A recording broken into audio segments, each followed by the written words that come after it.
Përshëndetje shikues të dashur. Jemi me një epizod të radhës të podcastit Shëndetin rend parë, ku do të flasim për shëndetin riprodhues, shtatzanin dhe kujdesin ndaj lehonave. Për të diskutuar për të gjitha këto tema, të ftuar kam ginekologun Merita Demiri. Doktoresh, faleminderit për kohën që je sot me ne për nda opinionin e juaj lidhur me shëndetin riprodhues të grave. Shumë faleminderit për ftesën, është kënaqësi të bashkë bisedojmë dhe të japim informata për shëndetin e një femre në secilën periudhë të jetës saj.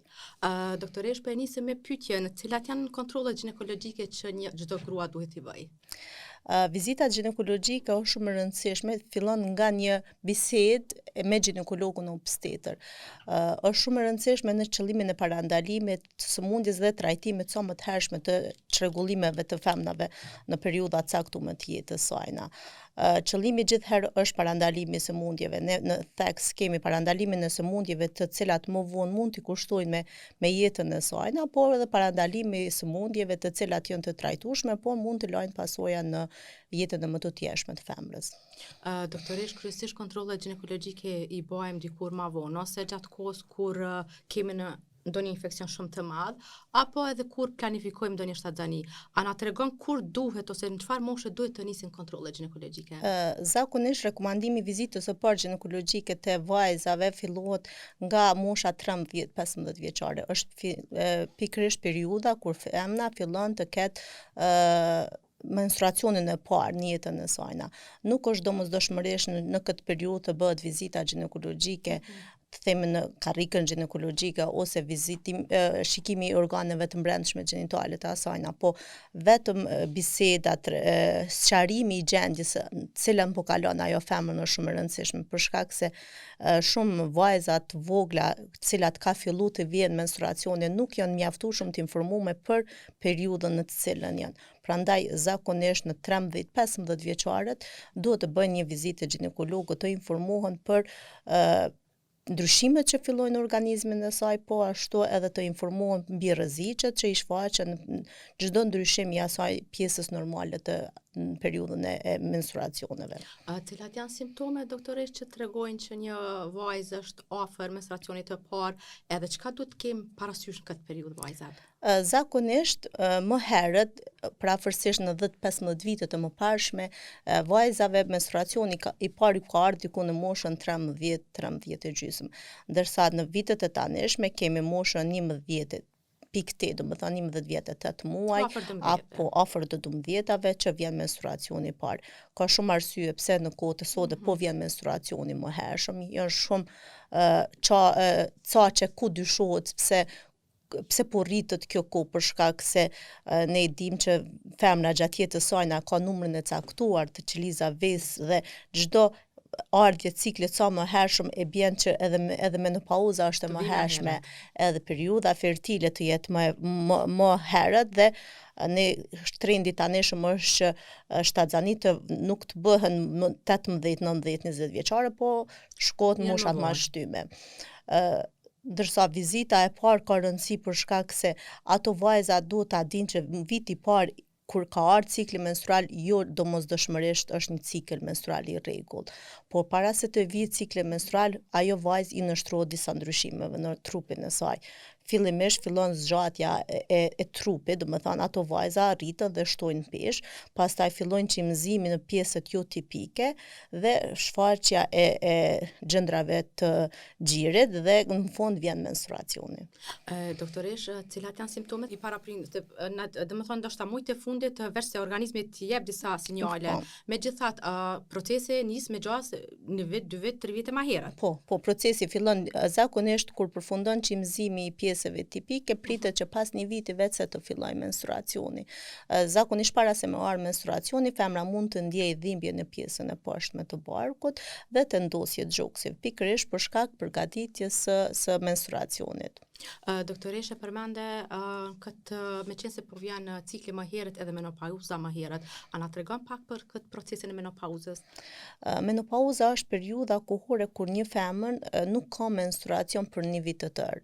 Do të thonë nëse femra llogaritet nga mosha 45 deri në 55, por shumica është mosha 50 vjeçare që femna vetë se kalon në menopauzë. Çdo menopauzë më hershme se 45 vjet dhe më vonë se 55 vjet është një menopauzë e vonshme ose një menopauzë e hershme. Shkaqet janë të ndryshme, por duhet të informohet popullata për shkak se periudha e moshës tretë kur është menopauzë janë shumë pak të informuar për ndryshimet që ndodhin në organizmin e saj. Po ashtu edhe mbështetja e familjes dhe rrethit në këtë periudhë është më e mangë, ndoshta për shkak se këto femra më shumë mbyllen dhe janë si të stigmatizuar nga shoqëria dhe shpesh herë edhe nuk tregojnë që janë menopauzë. Ndjehen sikur ka përfundu efektiviteti jetës së tyre. Shpesh është proces fiziologjik që kërkon mbështetjen edhe të rrethit. Shumica e femrave kalojnë pa asnjë problem. Domethënë, janë të përgatitura të akceptojnë që jenë në periudhën kur nuk kemë pas më menstruacion, po ka personat cilat nuk e akceptojnë dot ose kanë pritshmëri se nëse në natyrë ose motra tyre ka pas menstruacion deri 53 dhe unë duhet të kem menstruacion deri në 53 vjet. Por ato duhet të dinë që secili individ është unik dhe çdo ndryshim në organizmin nuk kupton që fëmia jonë ose motra jonë ka mi pas çato ndryshime ose ka mi pas çato përjetime. Megjithatë është gjenetike pak kjo? Predispozita për gjithçka është gjenetike, po jo domosdoshmërisht. Ne mund të kemi predispozit për një smundje të caktuar, por nëse nuk ju ekspozohemi faktorit që shkakton atë smundje, nuk do të thotë që ne do të kemi atë smundje. Shpesh herë tek femnat menopauzë, sidomos te mosha e tretë kur ka kalu mbi 1 vit menopauzës, kemi raste kur ka kalu 10 vjet, 15 vjet në menopauzë dhe shfaqet menstruacioni, fatkeqësisht ato mendojnë që shfaqet gjakderdhja, saj nuk është menstruacion, shfaqet edhe mendojnë që është proces fiziologjik dhe anashkalojnë dhe vinë në stade të avancuara ndryshimeve, se në momentin që kemi gjakderdhje në menopauzë është si alarm që duhet të vizitohet ginekologu për shkak se të përjashtohet natyra onkogjene e ndryshimeve në organet gjenitale të asaj femre. Cilat mund të jenë shkaktarët e një gjakderdhje në menopauzë, doktoresh? Shkaktarit më i shpesh në gjakderdhjes menopauzë është kanceri endometrit, i cili ne duhet ta detektojmë dhe ta zbulojmë në stadin sa më të hershëm të mundshëm. Pastaj janë infeksionet që janë shumë vulnerabël, po ashtu atrofia organeve gjenitale dhe traumat të cilat mund të ketë ajo femër. Por neve në theks duhet të parandalojmë një kancer të endometrit që është fatmirësisht gjakderdhja nuk do të thotë gjithherë që kemi një kancer të qafës të endometrit, po është një tregues që ke mundësi që ajo femën të është e prirur me kancer të endometrit. Dhe nëse sot është faqur gjakderdhja, te një herë bën vizitën, mundësia që ta zbulosh një kancer stad terminal është thojase e vogël. Në krahasim me femrat tona të cilat e llogarisin gjakderdhjen menopauzë si proces normal, atëherë kalon vitet tona që ka gjakderdhje dhe në ato raste fatkeqësisht kemi mundësi të zajmë një kancer në stadin terminal të saj. Doktoresh, nga kjo që e the, po i bie që gjakderdhjet në menopauzë janë gjithmonë alarmante. Gjithherë është alarm dhe çdo gjakderdhje, jo vetëm në menopauzë, çdo gjakderdhje jo normale, jo ciklike, dhe jo në periudhën e caktuar është kërkon vizitë ginekologu secilën periudhë, edhe vajzat e reja, edhe vajzat e vogla të cilat kanë gjakderdhje nuk është normale, po ashtu edhe në periudhën femra kur është shtatzan, gjakderdhja nuk është normale, pastaj edhe në menopauzë nuk është normale gjakderdhja. Doktoresh, dua prap të kthehem pak te cikli menstrual. Më intereson në përgjithësi cili është ndikimi i menstruacioneve në shëndetin e përgjithshëm të një vajze, të një gruaje. Cikli menstrual është periudhë fiziologjike secilës femrës. Kur themi fiziologjike, unë gjithherë potencoj vajzat e reja që ti gjatë jetës tande kime pas këtë ritëm të jetës dhe duhet të adaptohesh ditët e para të menstruacionit mund të jenë më të dhëmshme, po mund të merresh me aktivitetet të cilat e zbusin dhimbjen ose me mbështetje të medikamenteve dhe zvoglojnë atë dhimbjen. Po ndikimi i ciklit menstrual përpos në organik, do të thonë që shkakton dhimbjet në pjesën e poshtme të barkut, ai mund të jetë edhe sistematik duke ndikuar në përshëndrimin ton, duke ndikuar në disponimin ton edhe në aspektin psiqik tonin. Shpesh herë femnat cilat janë para menstruacionit janë të prirura të jenë më të heshtura, më inverte në veten e tyre dhe Ka pas përshtypjen që zakonisht jena më të tacarume. Po, është që ajo periudha ka femna të cilat sindromën premenstruale kanë aq shprehur sa kërkojnë edhe trajtim psikologjik tek psikolog ose edhe te psikiatri në raste më ekstreme. Po shumica me momentin kur vjen menstruacioni balancohen hormonat dhe kalon këtë fazën më të harreshme të ciklit. Natyrës çfarë je vetë. Doktoresh, po dua ta di përmend aktivitetet edhe medikamentet që ndikojnë në qetësimin e dhimbjeve. Ç'a mund të na ndihmojnë këtë proces? Zakonisht e dhimbjet menstruale rekomandohet ecja, jo e shpejt dhe ushqimet cilat relaksojnë muskujt. Përdorimi i diçka jetë nxehtë në pjesën e poshtë, pjesën e poshtme të barkut, mund të mirret një rrobë të nxehtë ose një enë e nxehtë dhe vendosen pjesën e poshtme të barkut dhe relakson dhimbjet. Nëse krejt metodat kanë dështuar, atëherë është pjesa medikamentoze.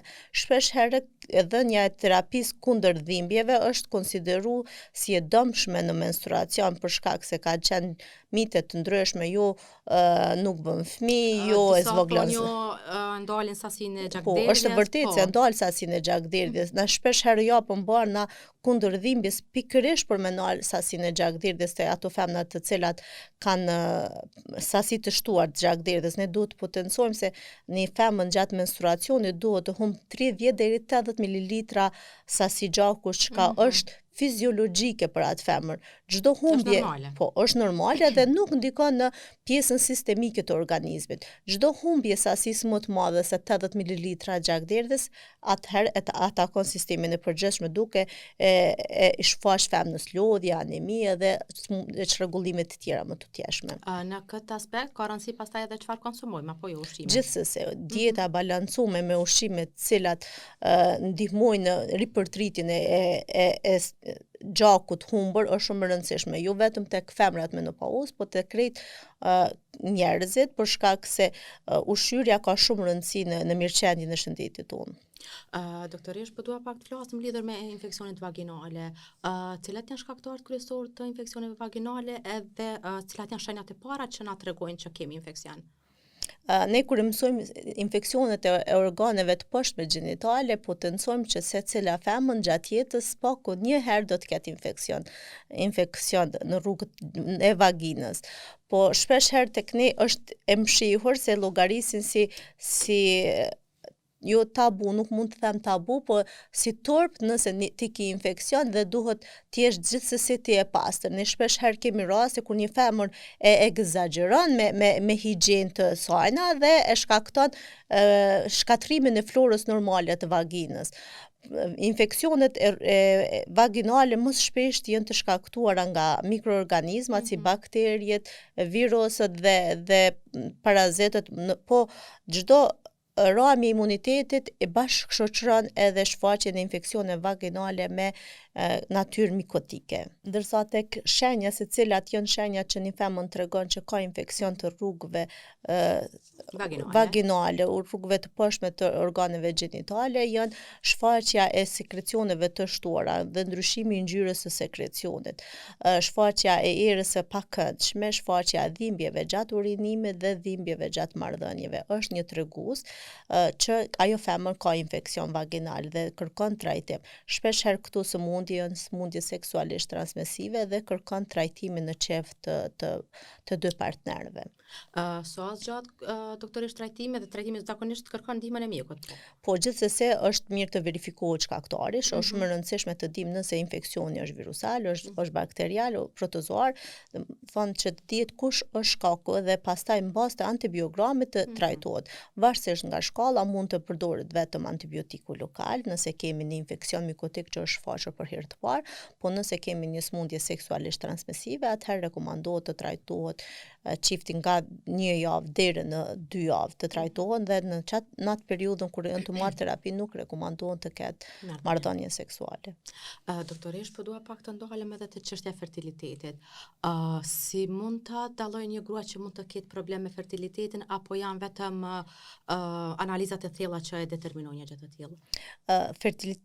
Infertiliteti nënkupton një gjendje kur femna ose çifti bashkëshortor planifikojnë një shtatzani dhe për një vit të tërë nuk mund të ngelin shtatzan. Shkaku pse një femër nuk mund të ngel shtatzan janë të ndryshme, është shkaku femër, shkaku mashkull dhe shkaku i panjohur. Ne e detektojmë shumicën e hera fillojmë me shkakun femën, jo pse është kryesori për shkak se është njëjtë përqindja sa është femra, është edhe mashkulli si shkak i mundshëm të infertilitetit në qeft. Ndërsa femra zakonisht vije pas një periudhe, një vite e tutje që nuk ka mund të ngel shtatzan. Shkaqet mund të jenë të ndryshme nga ato që e cekëm më hershëm, infeksionet organeve gjenitale deri në ato gjenetike që kanë problematik më të thellë dhe kërkojnë trajtim më specifik të kësaj lamie. Ndërsa më të shpeshta pse mund një femër të mos ngel shtatzan është disbalanci hormonal. Do të thonë ajo femër ka një cikël menstrual të çrregullt, ka stres të shtuar në jetën e saj, ka çrregullimet endokrine dikun tjetër, do të thonë shpesh herë çrregullimet endokrine të tiroides ndikojnë në shfaqjen e fertilitetit apo një prolaktinë rritur na ndikon që ajo femër mos të ngel shtatzan. Çka nuk kupton doktoresh prolaktina e ngritur?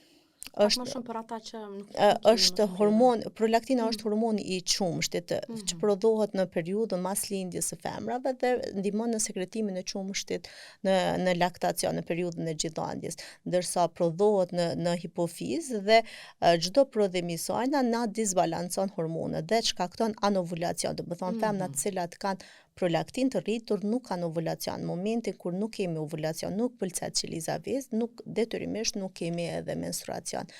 Për këtë arsye shpesh herë është esenciale një bisedë e mirëqen, do të thonë nëse është anamneza detajuar e marrë në rregull, atëherë 50% na orienton në drejtim të shkakut të infertilitetit. Doktoreshe, përmende pak më herët stresin. Si ndikon stresi në shëndetin riprodhues dhe në ciklin menstrual? Shpesh herë kemi detektuar gjitha arsyet e mundshme pse një qift nuk mund të ngel shtatzan. Dhe në shumicën e herave çdo analizë kërkuar është në vlera normale. Kemi bërë hysterosalpingografinë dhe ka rezultuar që të dy tubat janë të kalueshme. Kemi bërë spermogramin, është gjithçka në rregull edhe me partnerin, po prap çifti nuk mund të ngelet shtatzan. Atëherë kjo pjesë kur gjitha shkaqet e mundshme nuk janë detektuar, nuk kanë detektuar me diçka që mund të ndikon në fertilitet, atëherë është shkaku idiopatik apo edhe shkaku i stresit. Fatkeqësisht në shoqërinë tonë momentin kur një çift fillon bashkëjetesën ose martohet, rreth ndikon në ndërdijen e tyre të shfaq agresivitet për shkak se çdo kund ku ajo femër shkon ose çdo kund që takohet, pyetja e parë që do të bëhet është a je shtatzan apo planifikon shtatzani, kur po planifikon, mos ke problem, shko te aty, shko këto, boje këto, unë kam kështu, edhe është shpesh ato thonë që nuk po ndikon stresi, po ka pas raste kur femra ka ngel shtatzan me IVF, do të thonë është detyruar të bëj IVF-in për shkak se nuk ka ngel shtatzan. Dhe pas 10 muajsh të lindjes fëmijës të parë, ka bë fëmijën e dytë, do të thonë ajo e ka largu komplet stresin, ka bën një fëmijë dhe mas një muaji që ka lind fëmijën ka ngel shtatzan fëmijën tjetër. Stresi si proces ndikon në hormonet që prodhohen në trupër vezore, domethënë hormoni relaksues i gonadotropinave, i cili ndikon në mungesën e cikleve të rregulla menstruale duke shkaktuar anovulacion. Doktoresh, për ata shembull që kanë përfundu planifikimin familjar, ca është e sigurt përdorimi i afatgjat i kontraceptive? Përdorimi i kontraceptive hormonal të kombinuar është i sigurt deri në një masë caktuar nëse jepet në periudha kur femna është mirë në aspektin shëndetësor, domethënë ka një mëlçi, një veshkë e cila është në funksion e vlerave normale. Nuk ka anamnezë që na tregon që ka rrezik të shtuar për trombozë venave të thella apo sipërfaqësore. Nuk na tregon për një anamnezë e cila ka mundësi të shfaqjeve të kancerit të gjirit apo kancerit të qafës mitrës dhe nuk konsumon duhan. Në momentin kur femna këto gjitha anashkalon, dhënia kontraceptive llogaritet e sigurt, por nën kontroll. Nuk guxojmë të japim kontraceptiv dhe të vazhdojmë me vitet tona pa vizita të rregullta ginekologjike. Zakonisht kontraceptive tipin 3 deri në 6 muaj pa ndërprer. Po momentin që kanë kaluar 6 muaj duhet gjithsesi të bëhet vizitë dhe të shikohen nëse funksioni i veshkave dhe i mulçive është i ruajtur dhe mund të vazhdojmë apo të ndërprejmë mënyrën e kontracepcionit. Zakonisht kontracepcionin e përdorum për smundje për ndryshime organike në trupin e femën, jo si metodë kontracepcioni kundër shtatzanisë, për shkak se kemi metoda tjera më efikase që brojnë prej shtatzanisë dhe janë më pak të atakueshme te femna, se të dhënia kontraceptive oral krejt barrën e mban femra, e cila duke filluar nga ndryshimi i humorit, ndryshimi i peshës deri në rastet kur rrezikohet edhe jeta, sidomos në ato raste kur kanë predispozit gjenetike për me pas trombozë të venave. Pikërisht edhe këto deshta të pyes, përdorimi i tyre afatgjatë, nëse mund të them, a shkakton efekte anësore, këkdhembje, shtim në peshë, shtim oreksi? Zakonisht kontraceptivët e kanë këtë efektin anësor, domethënë ndryshimi i humorit është shumë i theksuar. Shpesh raste kemi që pacientja referon që momenti kur ka filluar të përdor kontraceptiv është shumë agresive, nuk flen, nuk është me humor të mirë dhe shtimi i peshës është një prej arsyeve pse ato femra ndërprejnë marrjen e kontracepcionit. Ne i inkurajojmë ato femra të cilat për arsye shëndetësore duhet të marrin kontraceptiv dhe duhet të shkojmë me kontraceptiv i cili përmban dozën më të vogël të substancave aktive, po efekti është i mirë. Gjithsesi, së pari duhet të shikohet efekti, pastaj doza. Po në rastet kur ato femra planifikojnë përdorimin e kontracepcionit vetëm kundër shtatzanisë, atëherë ka metoda duke filluar më e thjeshta përdorimi i kondomave, e cila është më praktik dhe më pak i barë shëndetësore për femrën, deri në rastin e përdorimit e mjeteve kontraceptive në kavitetin e mitrës, ku implantohet spiralja dhe ato femna për 10 vitet e ardhshme janë 99% të sigurta nga një shtatzani e pa planifikuar. Dhe është e mirë atyre që kthehet fertilizimi, domethënë nëse ajo femën mas 2-3 vite planifikon një shtatzani, atëherë vetëm e largon mjetin kontraceptiv dhe mund të ngelet shtatzan pa problem. Si bëhet kjo procedurë te gra doktoresh, edhe është e sigurt? Përdorimi i mjeteve kontraceptive në kavitetin e mitrëve zakonisht bëhet te ato femna të cilat nuk planifikojnë shtatzani apo planifikojnë pauzë në periudhën e planifikimit familjar, paraprakisht bëhet vizita ginekologjike, përjashtohen të gjitha smundjeve infektive dhe përjashtohet natyra displazike qafës mitrës, se nuk duhet të vendoset një spirale nëse ajo femën ka një infeksion aktiv në qafën e mitrës apo edhe ka ndryshime që mund na çojnë në drejtim të kancerit qafës mitrës.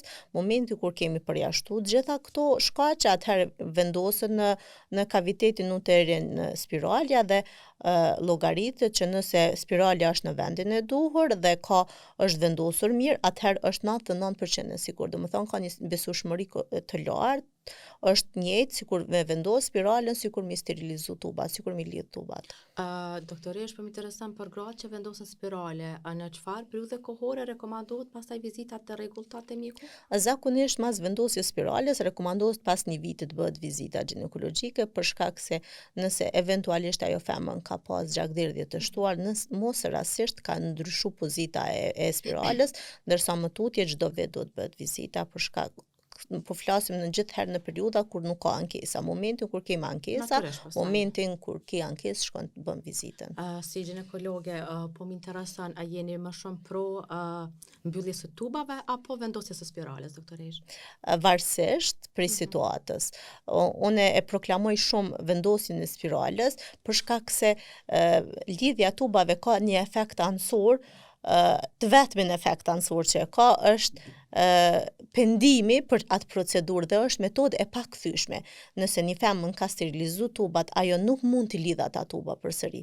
Dhe është vetmja metodë si mund të ngelet shtatzon ajo femën është përmes IVF-it. Ndërsa rruga vendos dhe me thonë për mbylljen e tubave, pastaj vetëm IVF është. Vetëm IVF. Nëse planifikon shtatzani sërish. Po, nëse planifikon një shtatzani tashme, ndërsa tek ato që kanë vendos mos kenë fëmijë dhe mos kenë fëmijë një periudhë caktuar dhe pas 4-5 vite planifikojnë një shtatzani, atëherë rekomandohet spiralja. Po në raste caktuar kur femra është me probleme shëndetësore, kur femra ka 3-4 lindje me operacion dhe ka pas lindje të vështira ose ka probleme të tjera shoqëruese në jetë, atëherë në këto raste gjithsesi i tham që momentin kur te kryen lindjen e 3-4 dhe ki me operacion, atëherë zgjidhje perfekte për ty do të ishte lidhja e tubave, për shkak se është një njëjtën procedurë kur te vetë se i nënshtrohesh në ndërhyrje operative.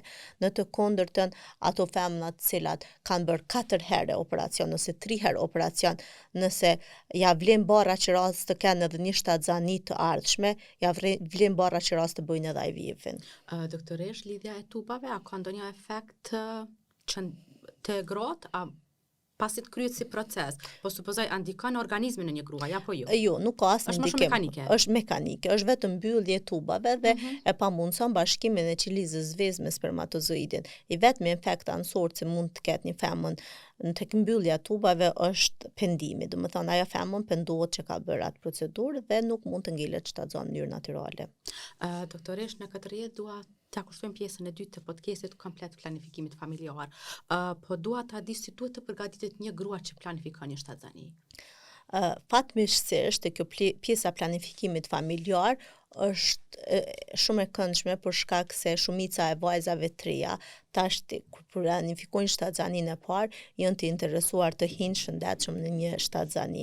Vinë paraprakisht momentin kur martohen ose kur planifikojnë shtatzani, thonë doktoresht mas 2-3 muajve po planifikojnë një shtatzani, çka më rekomandon me bë.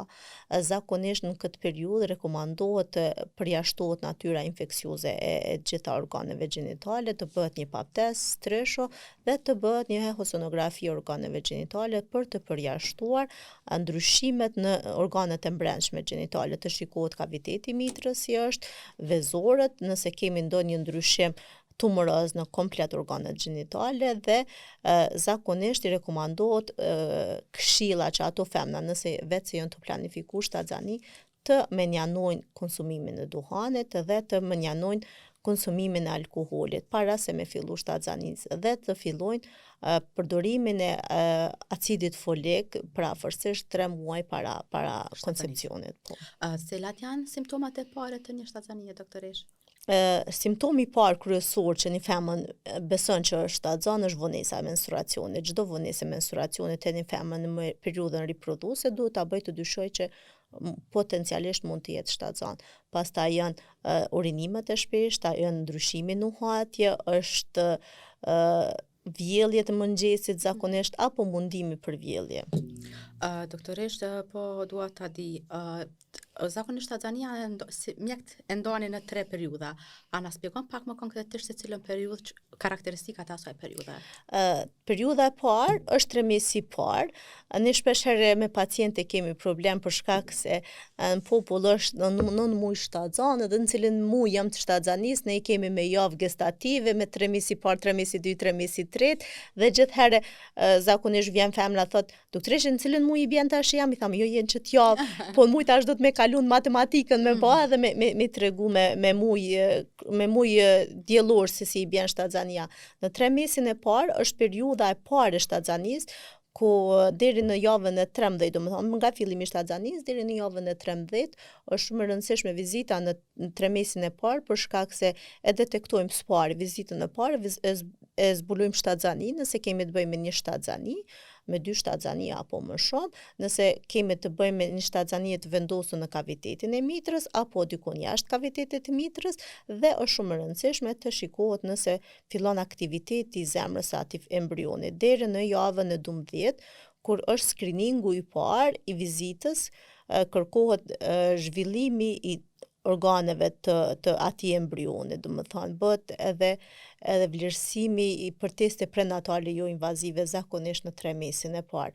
Në këtë periudhë unë ceka më herët atyre femnave vetë se ju ka rekomanduar të mos konsumojnë duhan në alkool, po ashtu i rekomandohet të mos konsumojnë ushqime të cilat mund të ndikojnë në jetën e tyre, për shkak se në këtë periudhë veç se kanë probleme me vjellje, kanë probleme me nuhatje, domethënë atyve i mundon erat të cilat janë më të forta. Dhe zakonisht në këtë periudhë duhet largohet konsumimi i ushqimeve që janë pikante dhe që kanë erëza që mbajnë era të forta. Ndërsa prej ushqimeve që rekomandohet është ushqimet pemë perime, produktet e detit janë shumë të rekomandueshme, po gjithherë duhet të kihet kujdes për shkak se lëkura e peshkut përmban shumë sasi të mërkurit dhe zakonisht këto femrat që janë shtatzan nuk rekomandohet pikërisht për shkak se mërkuri në vlera të larta din të jetë toksik për fetusin.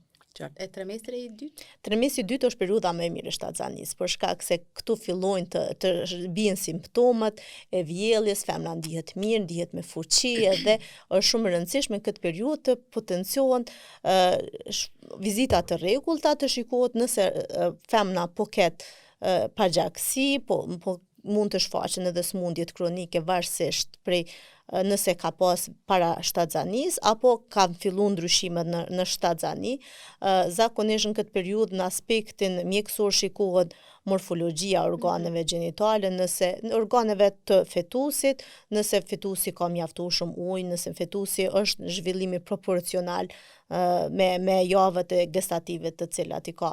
Ndërsa trimestri i tretë ka shumë rëndësi për shkak se është pak më i vështirë për shtatzanën, për shkak se ka shtu peshë, është rrit barku, është rrit presioni në organet e pelvikut, duhet të bëhet gjithsesi vizita të rregullta në këtë periudhë tek femnat që kanë predispozit për sëmundje kronike vetë se i vendoset më pa, domethënë nëse ajo ka një tension të lartë ose ka predispozit të shfaq hipertension në shtatzani, vetë se fillojnë shenjat e hipertensionit, mund të shfaqet diabeti, mund të shoqërohet edhe me sëmundje të tjera, sidomos tek femnat cilat kanë një dietë të varfër ushqyese, mund të shfaqen edhe ndryshimet sistemike tek ato femra duke filluar nga një anemi, pastaj edhe ndryshime të cilat pasojat mund të jenë të mëvonshme, jo vetëm në shtatzani, ka shumë rëndësi përcaktimi i pozitës bebës, planifikimi i lindjes dhe planifikimi i peshës bebës në lindje.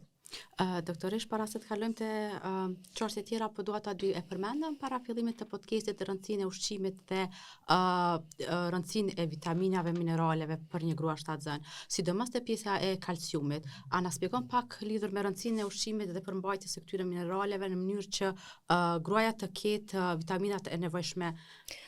Zakonisht shtatzanave i rekomandojmë që gjatë shtatzanisë të konsumoj përafërsisht 1 litër qumësh në ditë, që ka në shumicën e rasteve nuk, sidomos në 3 mesin e parë, ose shtoja se e pamundshme për shkak se shfaq vjellurat edhe momentin që një femër ka 2-3 herë vjellura në ditë, atëherë edhe dëshira për të konsumuar atë ushqim bie.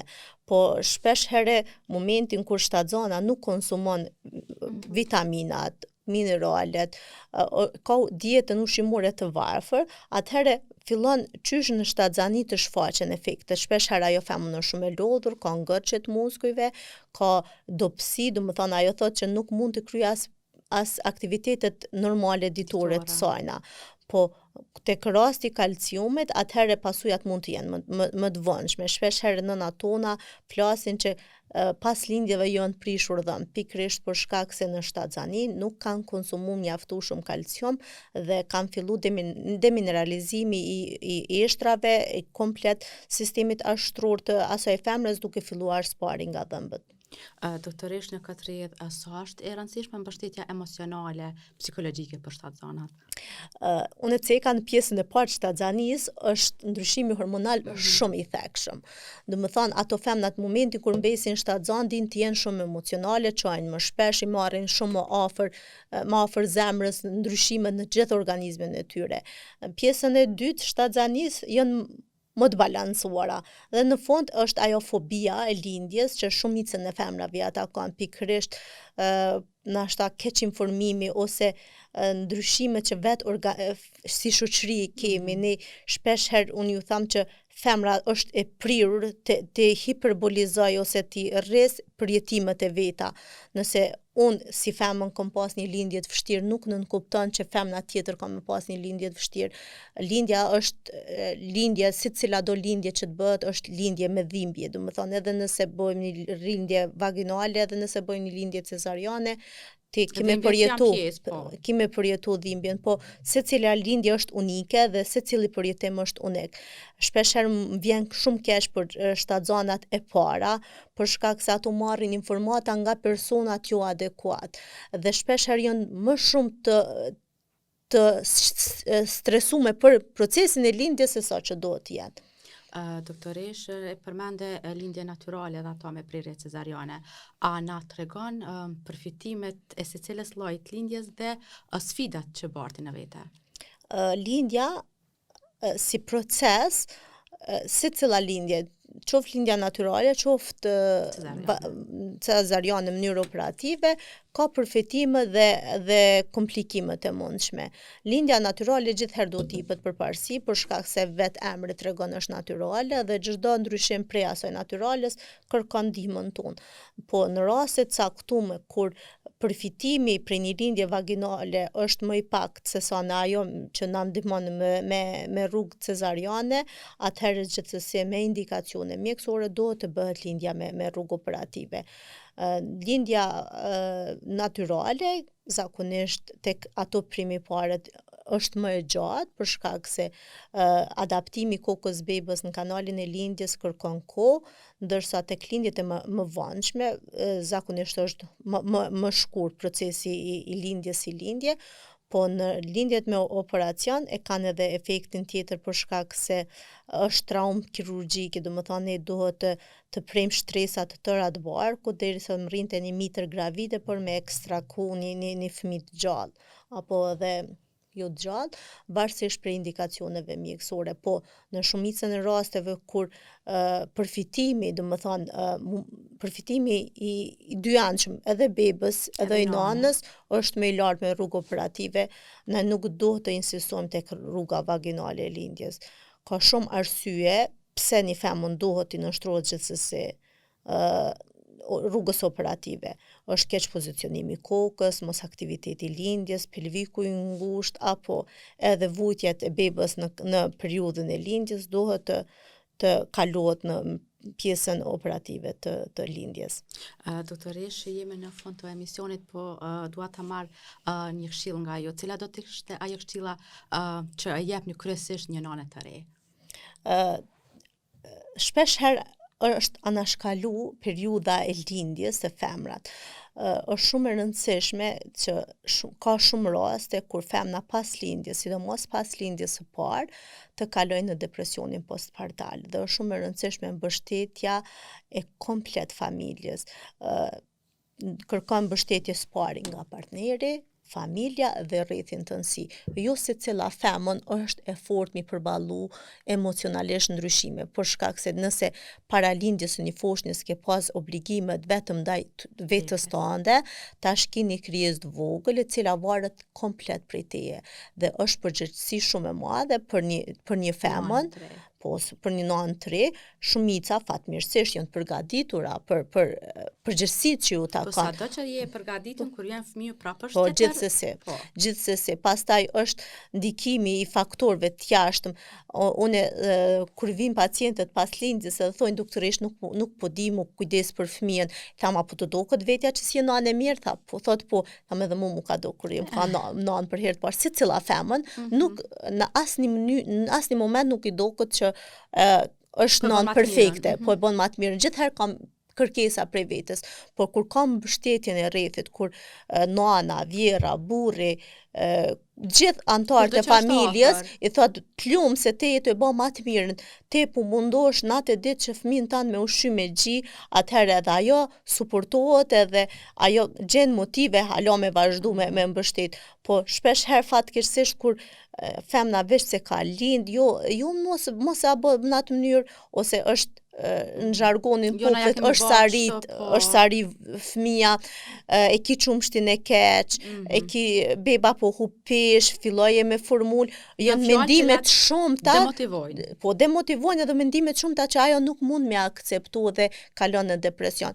Kem pas raste nga më ekstremet kur një femën e cila ka ardhur me lind edhe ka qenë super e hareshme.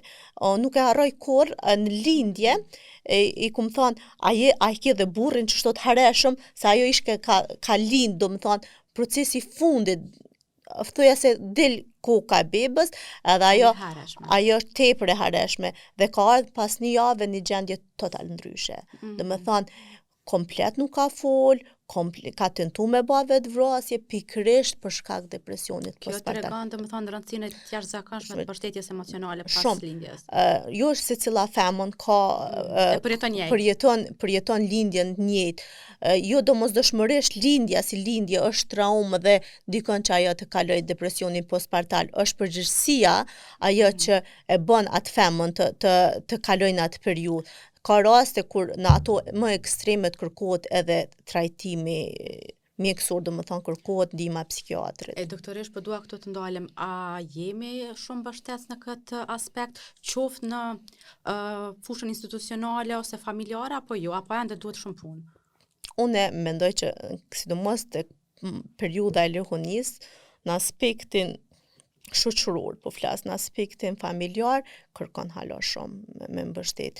Hala tek ne është ajo tabuja që te je mirë, ke lind mirë, s'ki arsye me bo ato, ke bebën mirë, okay, ato shoqër që janë mirë krejt. Po, jo ajo femën përjeton mirë lindjen dhe kërkon mbështetjen së parit partnerit. Do më thonë, partneri duhet të jetë shumë mbështetës në lindjen e parë dhe të motivoj atë femën, për shkak se shumë lehtë mund të kalojnë depresion të thellë. Doktoresh, nëse keni diçka për fund? Ndoshta te pjesa e ginekologjisë e kisha potencu edhe një herë rëndësinë e vizitës ginekologjike, për shkak se mjaftueshëm flitet për vizitën ginekologjike, po në një periudhë kohore kur jetojmë sot dhe të zbulojmë kancer qafës mitrës apo të zbulojmë ndryshime malinje tek vajzat e reja është vërtet për keqardhje. Prandaj në këtë pjesë gjithsesi i inkurajoj secilën femën, të paktën ato të cilat kanë filluar jetën seksuale, të bëjnë një vizitë ginekologjike çdo vit. Është shumë e rëndësishme tek ato parandalimi i ndryshimeve, nga më të lehta deri në ato të cilat i kushtojnë me kokë. Doktoresh, faleminderit për kohën. Ishte kënaqësi të ta kem në studio sot. Shumë faleminderit edhe për ftesën, ishte kënaqësi edhe për mua. Të dashur shikues, ky është podcasti për sot. Shihemi të dielën e ardhshme.